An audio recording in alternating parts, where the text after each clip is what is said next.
กิจกรรมสวดมนต์ความเพียรพระปิดตาย่อเสถียราหลวงปู่ทวดที่ร่มโรสรหัส153ครั้งที่116วันที่5เดือน3พุทธศักราช2569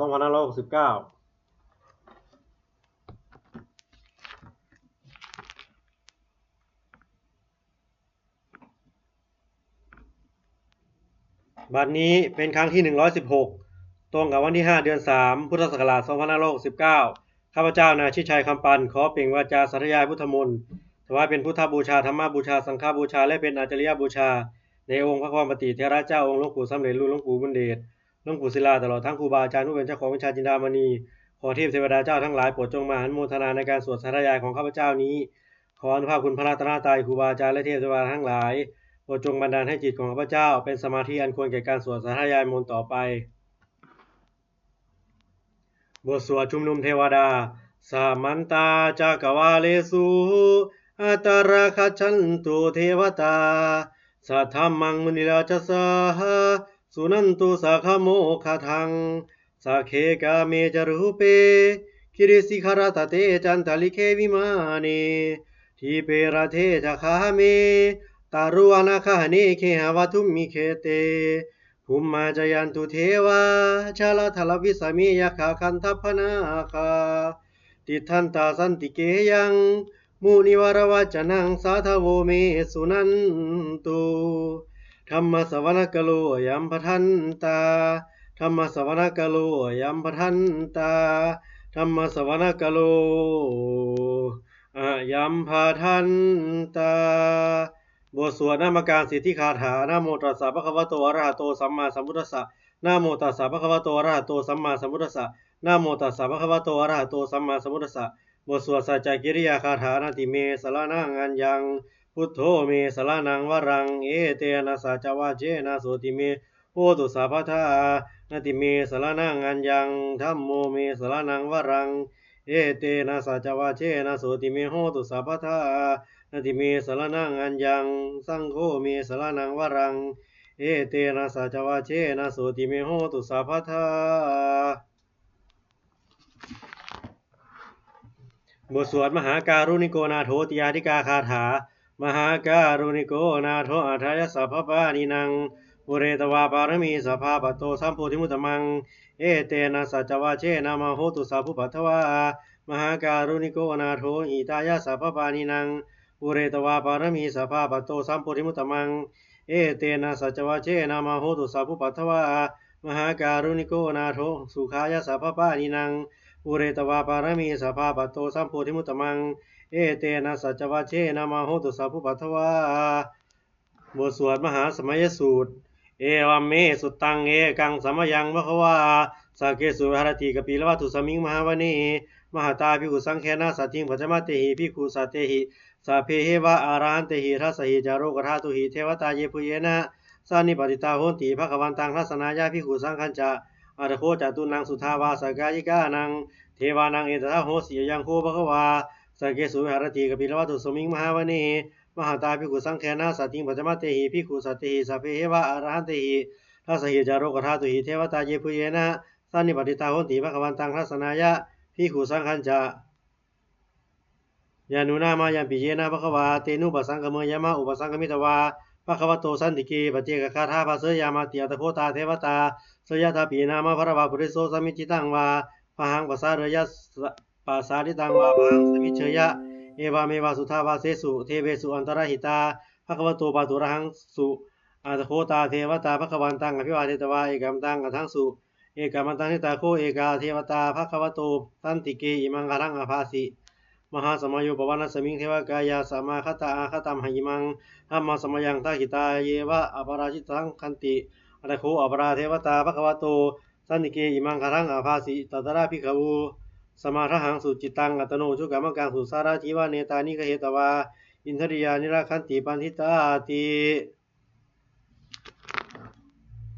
อัตโคอปราเทวตาภควโตสันติเกอิมังคารังอภาสิเชตวาขีรังเหตวาบาลีคังอินทาคีรังโอจามะเมชาเตจารันติสุทาวิมารา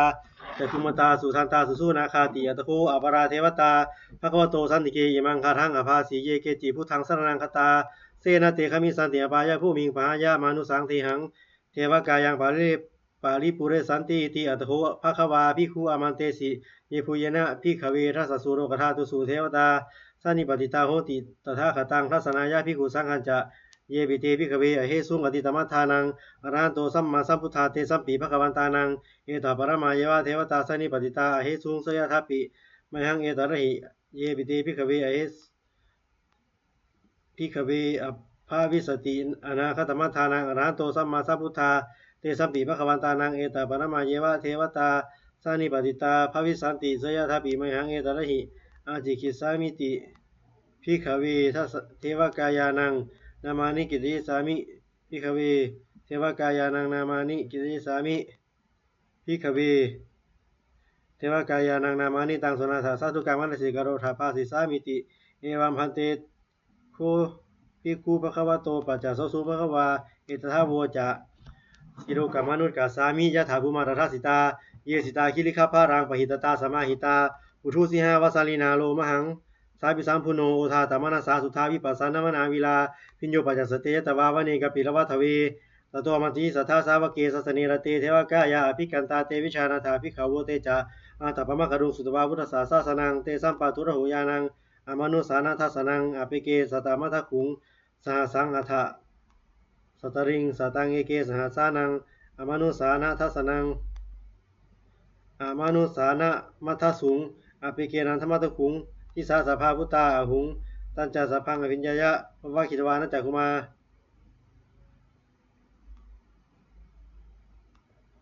ตโตอมันตยิสัทธาสาวเกสสเนรเตเทวกายาภิกันตาเตวิชานาถาภิกขโวเยวังกิติสามิกิราหิอนุโวโสสัตตสหสาวายขาคุมมากปิรวัตวาอิทิมันโตทิติมันโตอนามันโตสัสสิโน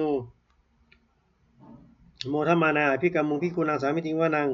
ชาสหสาเหมวตายคานานัตตวานิโนอิทิมันโตทิติมันโตอนามันโตสัสสิโน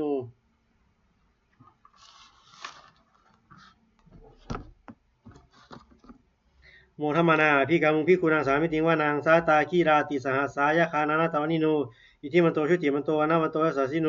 โมทัมมานาภิกขมุงภิกขุนังสามิติวานัง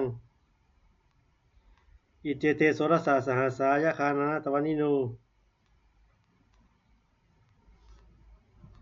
มุทมานาภิกขมุงภิกขุนังสามิติวานังอิเจเตโสรสาสหสายคานานาตวานิโน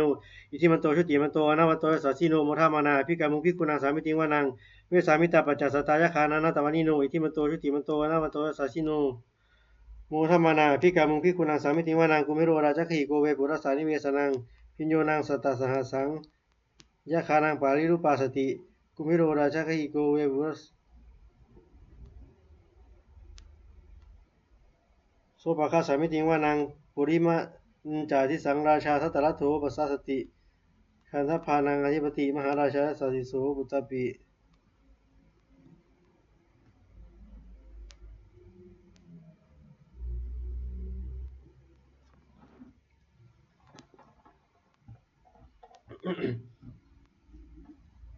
พิญโยนังสัตตสหสังยะคานังปาริรูปาสติกุมพิโรราชขีโกโสภคาสามิติวานังปุริมันจาทิสังราชาทัตตรัตโถปัสสสติขันธพานังอธิปติมหาราชาสัสสิโสปุตตปิตัสสะภาโวอินทมนามหาภราอิทิมันโตชุติมันโตอนาวันโตสัสสิโนโมทัมมานาภิกขมุงภิกขุนังสามิติวานัง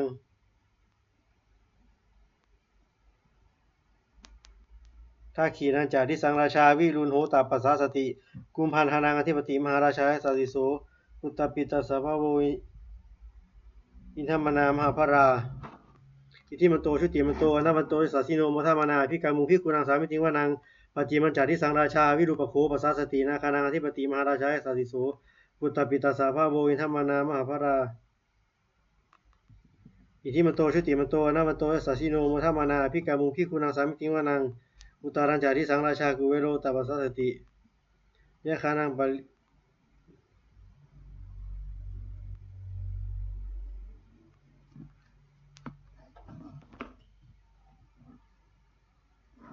อุตารัญจาทิสังราชากุเวโรตปัสสสติยะคานังอธิปติมหาราชายะสัสสิโสปุตตปิตัสสะภาโวอินทมนามหาภราอิทิมันโตชุติมันโตอนาวันโตสัสสิโนโมทัมมานาภิกขมุงภิกขุนังสามิติวานังปุริมาทิสังทัตตรัตโถทักขินนาวิรุณโกวิรูปปัจฉิเมนะวิรูปโขกุเวโร อุตรังทิสังจตารโรเตมหาราชาสามัตตาจตุโรทิสาทัทธัลลมนาทัสสุวเนกปิโรทเว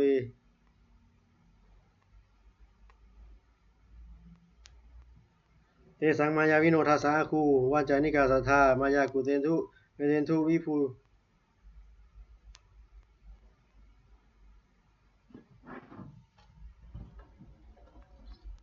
อาคูวาจานิกาสัทธามายากุเตนทุเวเตนทุวิภูจาวิภูโตสหจันทโนกามาเสโทจากินุคันทุนิคันทุจะโอปานาโทโอปามัญโยจะเทวสุโตจะมาตาริจิตตาเสโนจะคันทโพนารุราชาชโนสโพอาคูปัจจสิโคเจวาติมพรูสุริยาวาจสาเอเตจันเยจราชาโนคันทภาสหราชุพิโมทมานาพิกามุพิกุนังสามิติวานังอาทาคูนาภาษานาคาเวสราสหตาชกากัมหราสัตระอาคูปายาคาสหยาติพิยามุนาทัตตรัฐาท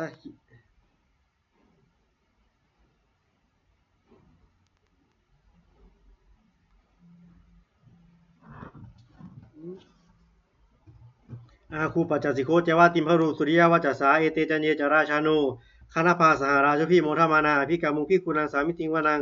อาทาคูนาภาษานาคาเวสราสหตาชกากัมภราสัตระอาคูปายาคาสหยาติพิยามุนาทัตตรัฐาจะอาคูนาคายสัสสิโนเอราวโนมหานาโคโสภคาสามิติวานังเยนาคราเชสหสาหารันติที่พาทิชาปขีวิสุทธจักขูเวหายสาเตวานะมัชฌปัตตาจิตราสุปันนาอิติเตสนามังอภย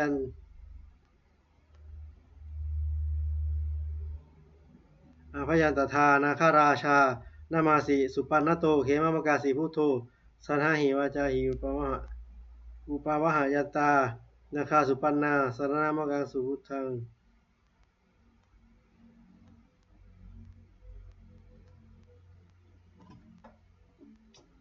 ชิตาวชิลหะเทนะสามุทังอสุราสิตาภาตโรวาสวะเสเตอิทิมโตยสสสิโนกรากัญชามหาวิสมาอสุราธานเวนัสสา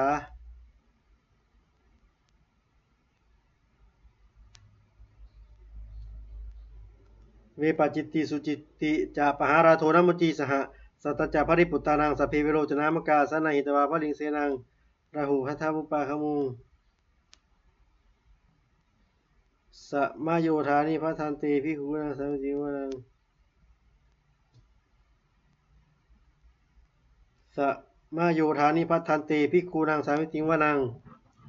อาโปจาเทวาปฐวีจาเตโชวายโยตถาคามุงวรุณาเทวาโสโมจเยสสาสหเมตตากรุณากายิกาคูเทวาวิจักอาคูเทวายสสสิโนทัสเตทัตถากายาสเพนานาตวันิโนอิทิมันโตชุติมันโตวานาวันโตยสสสิโนโมทัมมานาภิกามุภิกขุนังสามิติวานังโอทัมมานาภิกามุภิกขุนังสามิติวานังเมธุจะเทวาสารีจะอาสะมาจะทุเวยมาจันทัสจัน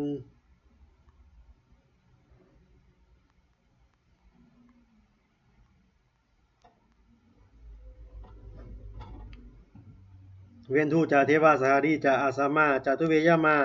จันทสูปนิสาเทวาจันทมาคูปุรกิตาสุริยาสูปนิสาเทวาสุริยามาคูปุรกิตานาคตานิปุรกิตวาอาคูมันทวะลาหกาวาสุนังวาสโวเสโทสกโกปาคาปุรินทโททัสเตทัตถากายาสเพนันตวันิโนอิทิมันโตชุติมันโตวนามันโตสัสสิโนโมทัมมานาภิกามุภิกขุนังสามิติวานังอาทาคูสหภูเทวาชลมะเขสิขาริวะอาริตกาจาโรชาจะ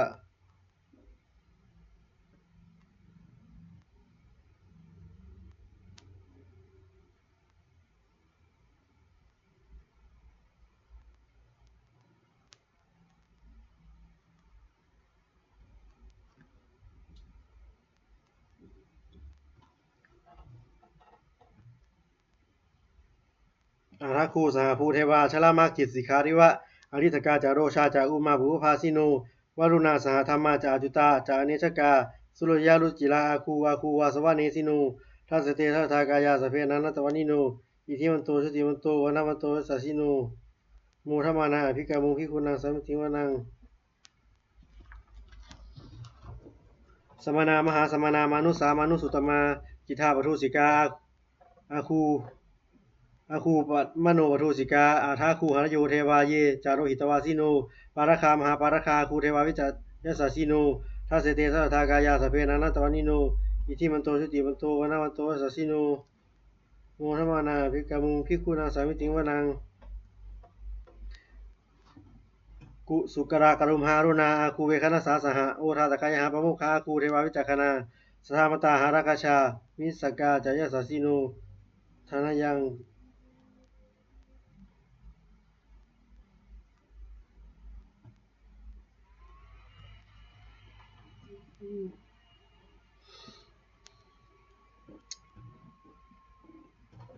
ปาราคามหาปาราคาคูเทวายสัสสิโนทัสเสเตสัทธากายาสเพนันตวานิโนอิทิมันโตชุติมันโตวนามันโตยสัสสิโนโมทมานาภิกามุงภิกขุนาสามิติงวนังสุกรากรุมหารุณาอาคูเวคณสาสหะโอทาตกายหาปะโมคาอาคูเทวาวิจักขณาสทามตาหาราคาชามิสกาจายสัสสิโนธนายังอาคาปัจจุโนโยทิสาภวิสติทัสเสเตสัทธากายาสเพนันตวานิโนอิทิมันโตชุติมันโตวนามันโตยสัสสิโน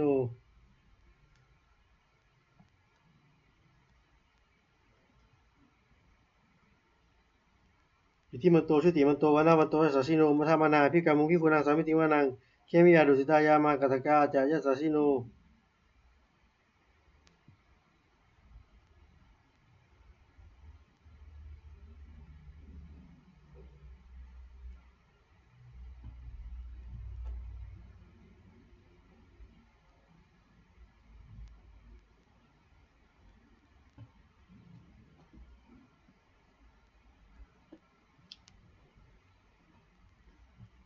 อิทิมันโตชุติมันโตวนามันโตยสัสสิโนโมทมานาภิกามุงภิกขุนาสามิติงวนังเคมิยาดุสิตายามากัตกาจายสัสสิโนสัพพิตการามเสถาชุตินามาจาสวานิมานารติโนอาคูอาราคูปารานิมิตาทัสเสเตสัทธากายาสเพนันตวานิโนอิทิมันโตชุติมันโตวนามันโตยสัสสิโนโมทมานาภิกามุงภิกขุนาสามิติงวนังสัทเทเตเทวานิกายาสเพนันตวานิโนนานันวะเยนะคันชุงเยจันเยสัสสิสาสหะพระพุทธชาติมาเกรังโอคตินนมนาสว่างทักเขโมคตรังนาคังจันทังวะอัสิตาติจังสุพัมมาปรามโตจะปตาอิทธิมโตสหสนังกุมารโรติโสจะโสปาคะสามิติงวานังสหสาพัมมโลกานังมหาพระมาพิติตติอุปปโนชุติมันโตวิสมากายโยจยสัสสิโสทัสเสถะอิสราอาคูปัจเจกวาสวัตติโนเตสัญจะมัจจโตอาคาหาริโตปริวาริโตเตจะสัพเพอวิกันเตเสสินเทเทเวสภามะเกมราเสนาภิกามิปัสสากนาสามัญทิยังเอถาคณาถาพันธถาราเคนะพันธมัตุโวสัมมันตาปริวาเรถามาโวมุจิตาโกจินังอิติตถามหาเสโนคันนหาเสนังอเปสยิปานินาลามะตะละมาหัจจะสตังสลังกัตวานเพระวังยะถาปวุสโกเมโคธนายันโตสวิชุโกโสปาคะสมิโสปาคะตถาโสปัจจุทาวติสังกุทังสังกุโทอาสยังวสีตันจะสัพพังอภิญญาวะคิตวานะจักกุมาตโตอมัตยิสัทธาสัพเกสัสเนรติมาราเสนาภิกันตาเตวิชานาถาภิกขวู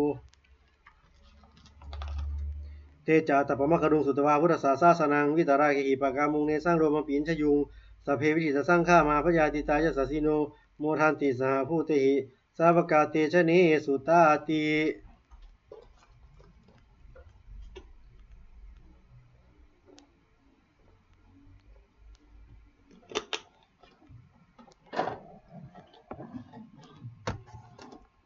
บทสวดจุลชยปกรณ์นะโมเมพุทธเตชะสารัตนาตยธรรมิกาเตชะปสิทธิปสีเทวานารายะปรเมสุราสิทธิพามาจะอินทาจาจตุโลกาคัมภีรักขกาสมุทาภูทุงคังคาจากสภามาชยปสิทธิพวันตุเตชยชยทรณีอุทธีนาทีชยขคนละตนละนิสัยนิรายสายเสนาเมรุราชพลนรชีชยคัมภีละสมพีนาเคียนธนาคีปิศาจภูรกาลีชยทุนิมิตาโรคีชยสิงคีสุธาธานามุขชาชยาวารุณมุขะสัตตาชยจำปาที่นาหุลการทกชยคัจโคนนตุรงสุขรผู้ชงสิหาพยคติปาชยาวารุณมุขายาตาชิตาเสนารีปูนาสุธีนรดี ชัยยะชัยยะสุขาสุขาชีวีชัยยะชัยยะ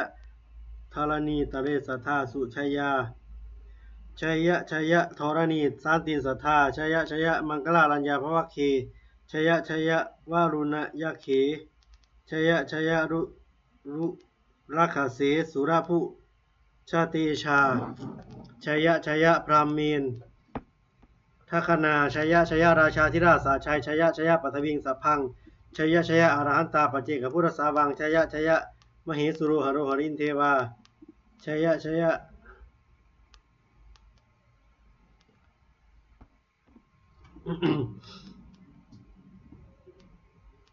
ชัยยะชัยยะพรหมาสุราโคชัยยะชัยยะ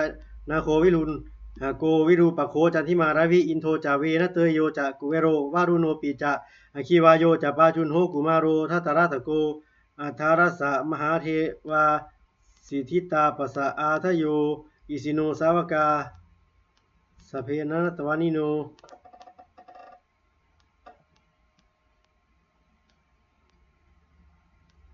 สเพชยราโมภวันตุเตชยธรรมโมจะสังโฆจะทัสสะปาโลจะชัยกังเอเตนะชัยเตเชนะชัยโสธิภวันตุเต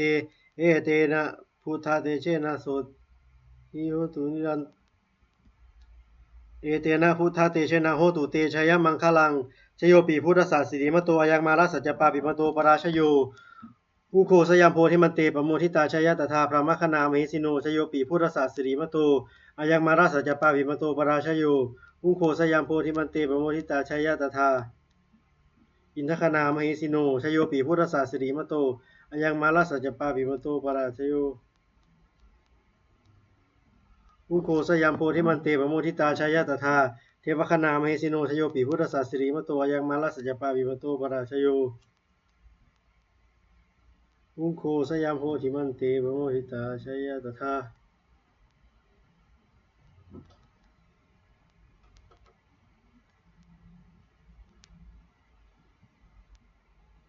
อินทคณามหิสิโนชโยปีพุทธศาสสิริมโตยังมารัสสัจจปาปิมโตปราชโยอุโคสยามโพธิมันเตปโมทิตาชัยตถาเทวคณามหิสิโนชโยปีพุทธศาสสิริมโตยังมารัสสัจจปาปิมโตปราชโยอุโคสยามโพธิมันเตปโมทิตาชัยตถาสุปันนคณามหิสิโนชโยปีพุทธศาสสิริมโตยังมารัสสัจจปาปิมโตปราชโยอุโค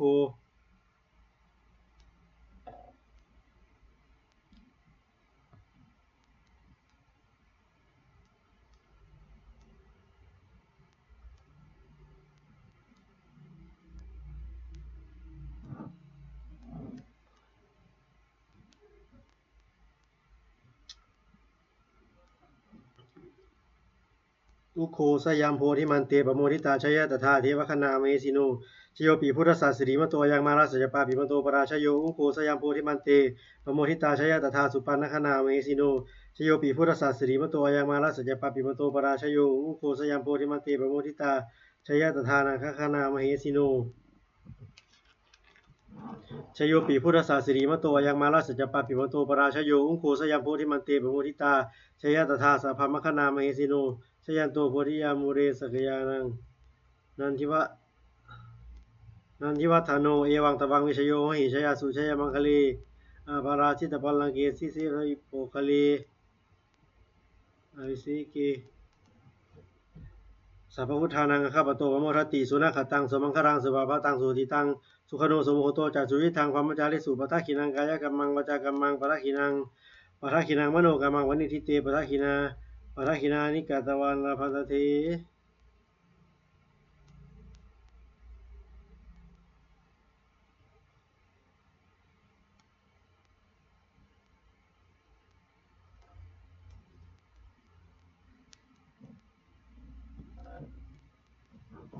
สุนัขตังสุมังครังสุภาพตังสุติตังสุขโนสมุโหโตจักสุวิทังพรหมจาริสุปทักขินังกายกัมมังวจากัมมังปทักขินังมโนกัมมังวนิทิเตปทักขินานิกาตวานลาภันตเถปทักขิเน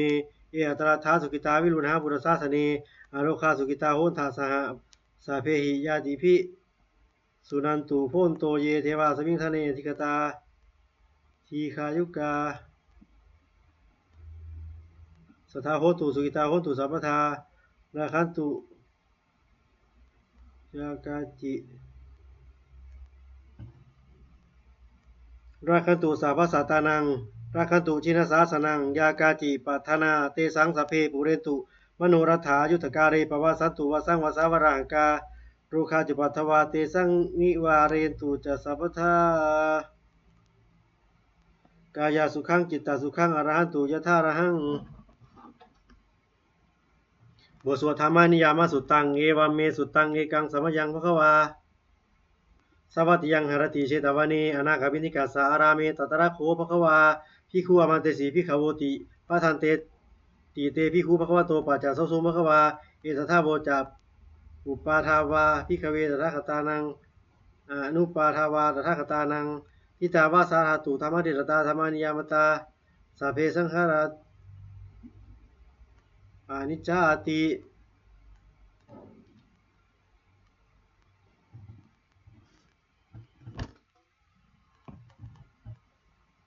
ตังตถาคโตอภิสัมพุชติอภิสัมเมติอภิสัมพุชิตวาอภิสัมเมตวาอจิคติเทเสติปัจจาเวติปัตตาเวติวิวารติวิภาจติอุตนิกโรติสัพเพสังขาราอนิจจาติอุปาทาวาภิกขเวตถาคตานังอนุปาทาวาตถาคตานังทิตาวาสาหตุธรรมเดชตา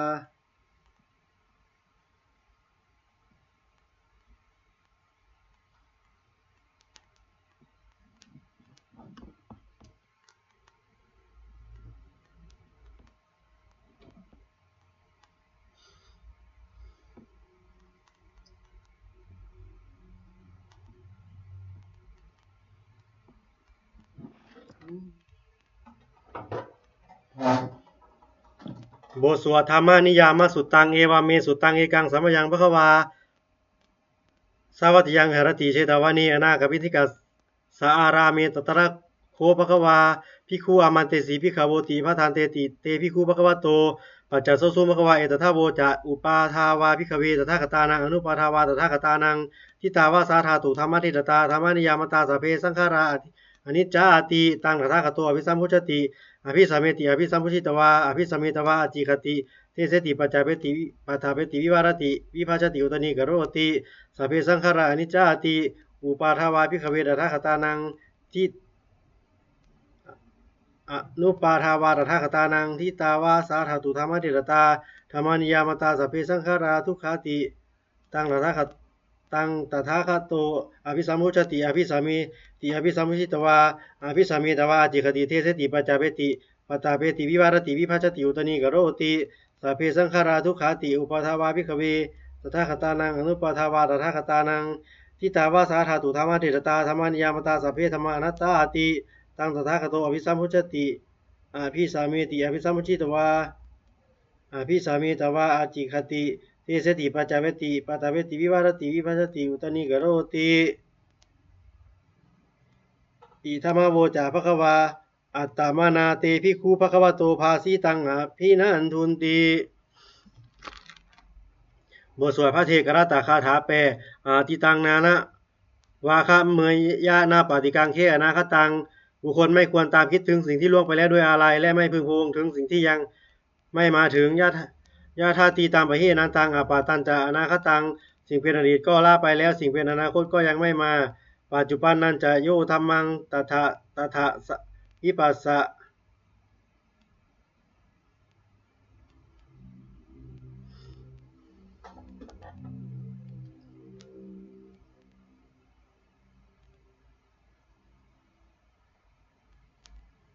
ปัจจุบันนั้นจะโยธรรมังตถาวิปัสสติ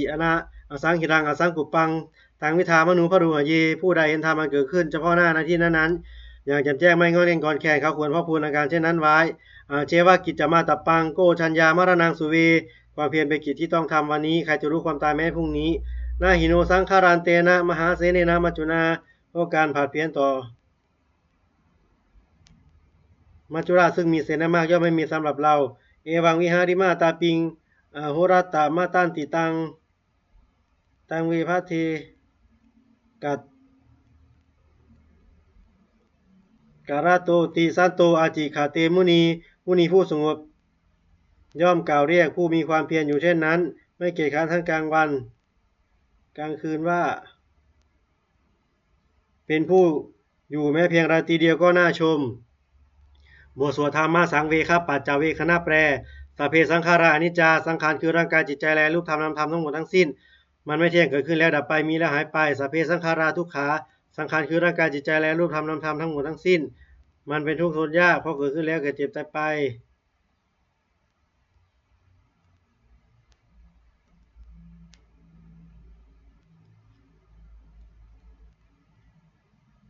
สัพเพธรรมานัตตาสิ่งทั้งหลายทั้งปวงทั้งที่เป็นสังขารและไม่ใช่สังขารทั้งหมดทั้งสิ้นไม่ใช่ตัวไม่ใช่ตนไม่ควรถือว่าเราว่าของเราว่าตัวว่าตนของเราอทุวังชีวิตตังชีวิตเป็นของไม่ยั่งยืนมะทุวังมรณังความตายเป็นของยั่งยืนอวสังมายามริตพังอันเราจะพึงตายเป็นแท้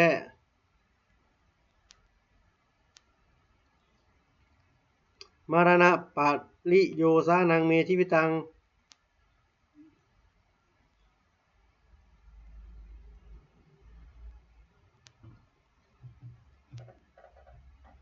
ชีวิตเป็นของไม่ยั่งยืนทุวังมรณังความตายเป็นของยั่งยืนอาวสังมายามริตพังอันเราจะพึงตายเป็นแท้มรณะปริโยสานังเมชีวิตังชีวิตของเรามีความตายเป็นที่สุดรอบชีวิตตังมีอนิจตังชีวิตของเราเป็นของไม่เที่ยงวัตตะมรณังมีอนิจตังความตายเป็นของเราเป็นของเที่ยงวัตตะคนที่จะสังเวชอายังกายโยอจิรังร่างกายนี้ไม่ได้ตั้งอยู่นานอเปตวิญญาโนคันปราศจากวิญญาณทุโทอันเขาทิ้งเสียแล้วอธิเสสติจากนอนทับปัทวิงซึ่งแผ่นดินการิงขรังยีวาปราดูดังว่าท่อนไม้และท่อนฟืนนี้ละทั้งหาประโยชน์ไม่ได้อนิจจาวัฏสังขาราสังขารทั้งหลายเป็นของไม่เที่ยงอุปาทวยธรรมมิโนมีความเกิดขึ้นแล้วมีความเสื่อมไปเป็นธรรมดาอุปชิตวานิโรชันติการเกิดขึ้น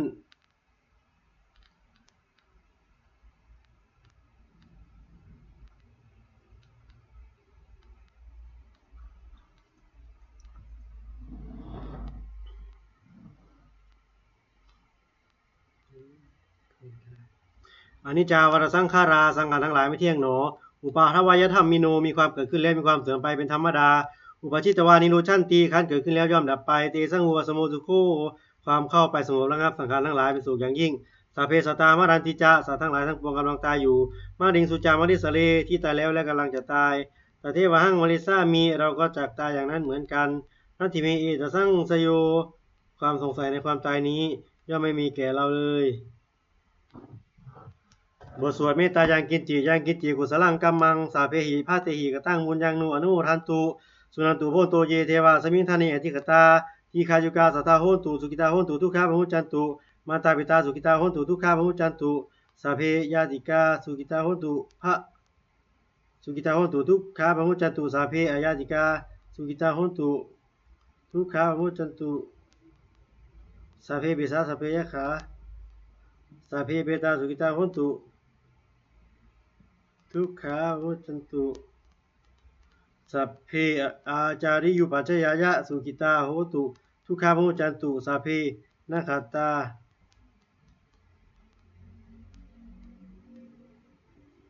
สุขิตาโหตุทุกขาพหุจันตุสัพเพเทวาสุขิตาโหตุทุกขาพหุจันตุสัพเพ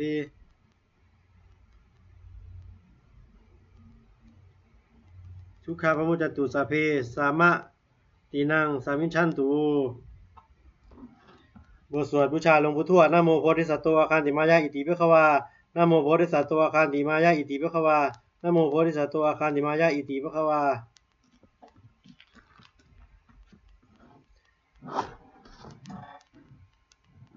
ปาติทานคาถายาเทวตาสันติวิหารวาสินีทุเบคะเรโพธิคะเรตาหิงตาหิงตาธรรมทานเนนาพระวันตุปูชิตาสุทิงกโรเตหาวิหารมันตะเรเทราจามาชานาวกาจะพิขโวสรามิกาธนาปฏิอุปาสกา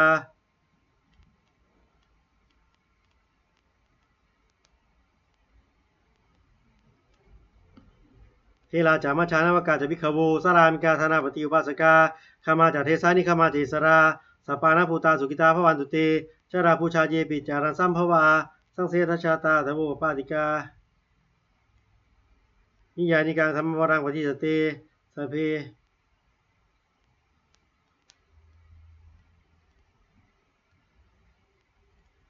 สังเสทชาตาทโวปาติกานิยานิกังธรรมวรังปฏิจจติสัพเพปิทุกขสักกโรตุสังขยังธาตุจิรังสตังธรรมูธรรมัทธราจะบุคลาสังโฆโหตุสามโควะอัฏฐายาจะหิตายาจะอัมเหรกตุสัทธัมโมสัพเพปิธรรมจาริโนอุจิงสัมปะปุเนยามะเอมะสุเอมะ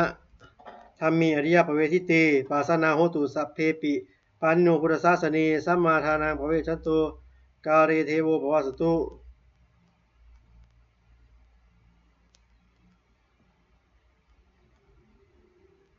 วุฒิภาวายาสัตตานางสามิทางเนตุเมทะนิงมาตาปิตาจาตราชังนิจังราคันติปุตกัง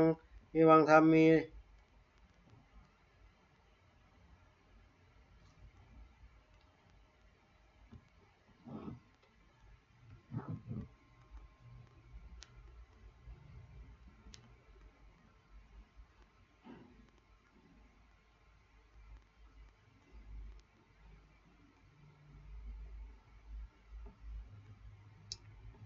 อัมเหรกตุสัทธัมโมสัพเพปิธรรมจาริโนอุติงสัพปะปุเนยามะธรรมีอริยปเวทิเตปัสสนาโหตุสามัคสัพเพปิปานิโนพุทธศาสเนสัมมาทารังภเวชันตุกาเรเทโวภวสตุวุฒิภาวายาสัตตานังสามิทางเนตุเมทะนิงมาตาปิตาจาตราชังนิจังราคันติปุตกังเอวังธรรมเมนะราชาโนปะชังราคันตุสัพพทาเทวตาอุยโยชนะคาถาบททรงเทวดาทุกขปัตตาจะนิทุกขาพยาปัตตาจะนิพยาโสกปัตตาจะนิโสกาโหตุสาเพวิภานิโนเอตาวตาจะอัมเหหิสัมปตังมุญญสัมปทังสัพเพเทวานุโมทันตุสัพพสัมปติสิทธิยาทานังทัทันตุสัทธายาสีรังราคันตุสัพพทาภาวนาภิรตาโหตุคัจฉันตุเทวตาคตาสุมังคราคาถาโหตุสัพพังสุมังครังราคันตุสัพพเทวตาสัพพพุทธานุภาเวนะโสทิโหตุนิรันตรังโหตุสัพพังสุมังครังราคันตุสัพพเทวตา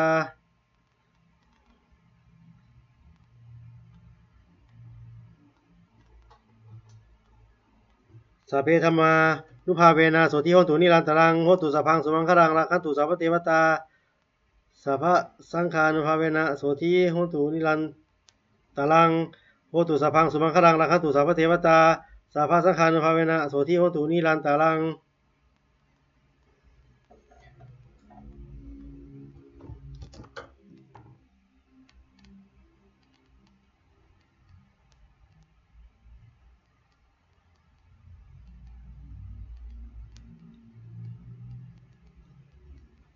สัพเพพุทธาภรปัตตาปจิกนันจะยังพรังอรหันตานันจะเตชนาระขังพุทธามิสัพพสุสัพเพพุทธาภรปัตตาปจิกนันจะยังพรังอรหันตานันจะเตชนาระขังพุทธามิสัพพสุสัพเพพุทธาภรปัตตาปจิกนันจะยังพรังอรหันตานันจะเตชนาระขังพุทธามิสัพพสุสัพเพพุทธาภรปัตตาปจิกนันจะยังพรังอรหัน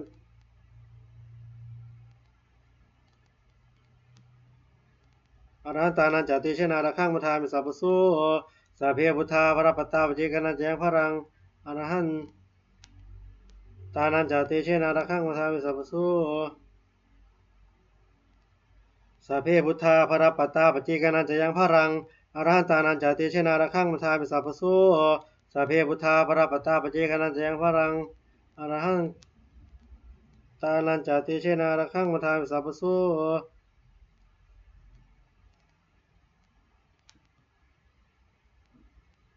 สัพเพพุทธาภรปัตตาปจิกนันจะยังพรังอรหันนันจะเตสังรามา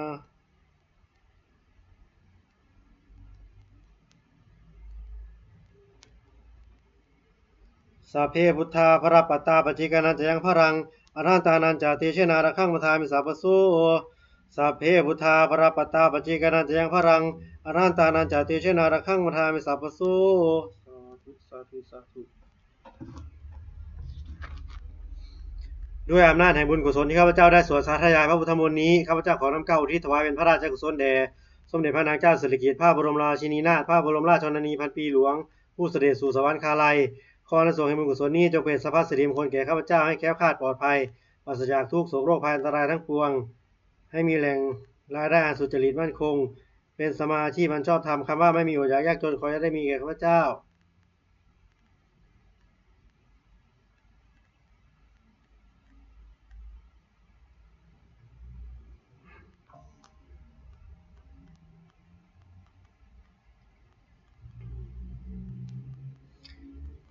ขอให้ข้าพเจ้ามีสัมมาทิฏฐิตั้งมั่นในพระธรรมคำสอนในองค์สมเด็จพระสัมมาสัมพุทธเจ้าดำรงอยู่ในความดีงามตลอดกาลนานอีกทั้งขอเทพเทวดาทั้งหลายผู้ได้อนุโมทนาสาธุการในบุญกุศลนี้โปรดประสิทธิ์ประสาทพรน้อมส่งอนุภาพแห่งมงคลไปสู่วัตถุมงคลพระบิดายอดเศรษฐีทั้งฝ่ายไทยและฝ่ายลาวรวมถึงวัตถุมงคลทั้งปวงที่สามสิ่งบริเวณได้จัดสร้างขึ้นให้เปี่ยมด้วยพุทธานุภาพเทวานุภาพและฤทธานุภาพศักดิ์สิทธิ์อำนวยผลให้เป็นสิริมงคลแก่ผู้ครอบครองได้บูชาทุกประการเทินสาธุสาธุสาธุ